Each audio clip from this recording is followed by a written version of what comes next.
Hello? Hello? Hello, bro. Sir, Bibot Plaza, sir. Good morning. Yes, good morning. Mike Nakwa, sir. Live ta sa Charm, sir. Diretso na lang, sir. Karon, Yes, sir. Pero panalitan, busy ka. Okay raman po niya. Dili ni mo matubag. Pero murag, salamat kay bakante ka, sir, Bibot. Oo. relax. Relax. Naklas ka na taran, ang ato ang mga patient. Ikaw. Oo, kay medical mission manday karon, sir, no? Diya sa sulop. Yes, sa tulog, ano ka? Tan walang sulop. Sir, bahin ni sa kwan, sir. Namanggoy nag-text diri, sir. Ako lang basahon. Nya, kato si Castillo, sir, nga siya ni nagpuyo sa zone 3 karon nagpuyo na siya sa playa. Siya day itong mianhay din sa itong sibiyahanan sa Charm nitong August. Bahin niya itong wheelchair niya, sir. Verify lang daw niya. Oo. Ay naminaw man siya ron, naminaw. Okay, sa ato nag-request of wheelchair, nagpagod ka sa ato ang kami atong radio pero ipagitanan pamagin sa ato ang District Gobernador, para sa iyang pangalan kaya ito i-endorse sa pangit iyang pangalan. Nakapasa ang project pangalan, Nakapasa na, sir. kapoy isipin ito kaya akong kasi pagkita sa mga area coordinator na ito, ang contact person sa Matag Barangay, ako sa i-inform. Salamat sa karoon niya, mga ang pangalan niya kaya ito ipanuap na ito. Kuha siya, sir. Castillo ang iyang apelido, sir. Pero i-forward na lang ko sa imo ang iyang complete name, sir, Bibot. Okay, i-inform na. Oo, sige, sir. Salamat, sir. Mangumusta na lang po media, sir, sa medical mission. Kumusta naman yan? Nagsugod na ba ta diha? Nagsugod sa kanina para tulso. Ano ba ito dito na pag-impilan ito karoon natin ito?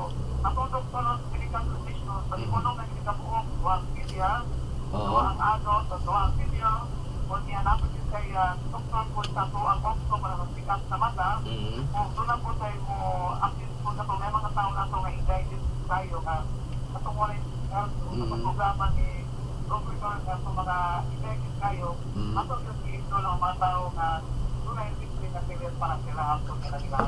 Bot pasabot, sir Bibot, na dungagan ang atong mga doktor sa medical mission team. Yes, dungagan. Kaya doon na tayo bago nga doktor na 20 ka buong nagimuha na to, yan to naging schedule. Muna na inaabot ka uno, so another week na po, sa tungkol na po, puli-puli siya, kaya ilang pong time, ibahin ko na oras, para po na may bilhin dito po sa OPD, para mo po sa mga pasyente, ka ng pasyente nga po, dito sa Provincial Hospital. Wow, okay. Sir, pwede ba na mo maila-ila ang mga doctors nato karon sa medical mission? Ako i-mention ang pangalan. Yes, sir. Yes, sir. O, kana, sir. I-mention lang nato, sir. Oo. Ang atong doktor karon, ang atong doktor karon,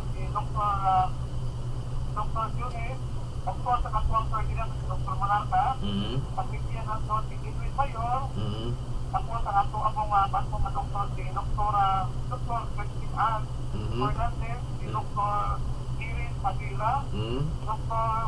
Winston Dionis, Opo. Dr. Carlo Langaray, Dr. Elsa Duray, sa atong doktor sa mata, si Dr. Ramon Victor sa atong dentist sa Butong Ibon, o buyo niya si Dr. Fernandez Calinaw, si Dr. Doris Presidente, ato po ni kauban po sa medical sa Butong Ibon. Ano yung mga doktor na itong anak karoon sila, almost wala ka na buong pulo ka doktor na ito karoon.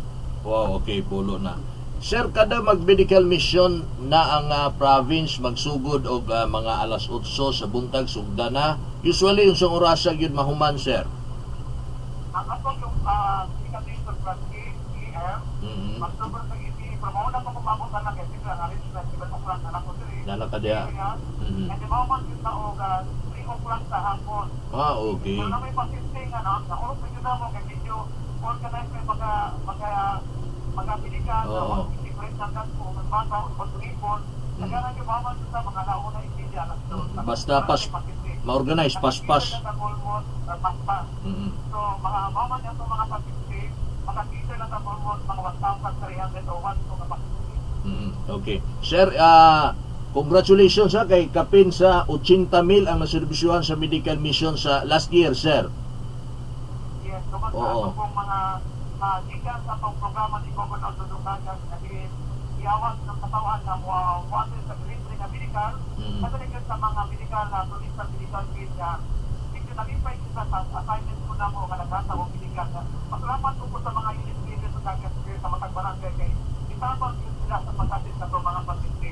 Sila ko hinungdan nga ang mga tao na namuyon sa mga balay-balay, ilang ginahasto, kaya na-ilipres programa ni Gobernador na libre para sa mga tao na pobre, hindi pobre lang po, ito mga tao na ginahanglan mo na nga, karoon ng provincial hospital na to, bihira na kayo niya mga problema mo doon, kung sa barangay area panandaan, ang mga pasyente, ato na matagal sa condition, kailang pagkinahanglan. Kato mga nauntay mga sakit na prebintahan tungod sa medical mission sa ilang barangay, naayo sila, wa na niadto sa provincial hospital. Wala na kay, di panandaan, ato na kitalo ang ilang problema. Isalo na ang problema.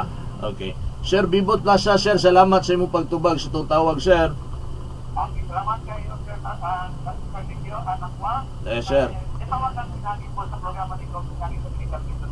Salamat mga katawan sa Nicol. Kung kami na all na po, salamat kumain. Bukas sa Nicol na. Good morning. Daghang salamat once again, Sir Bibot Plaza, itong in charge sa medical mission. Walang sulop sila ron. Wala ko oras, daghang salamat. Oy, si Castillo kato nagkuhan sa unta naklaro nimo ang ipasa lang sa kuang mo pangalan ya to ang i-forward dito kang sa buhatan ni Sir Mark Cagas ato Vice Governor. Sa nadungog nimo nga kaming pagyud-inton ang mga wheelchair gikan sa DOH. Daghang salamat sa inyong pagpaminaw. Ano ko igong oras? Sa ngalan sa Bupuwersa sa 94.3 Charm Radio, kini si Mike Nakwa, kini ang Runda Probinsya.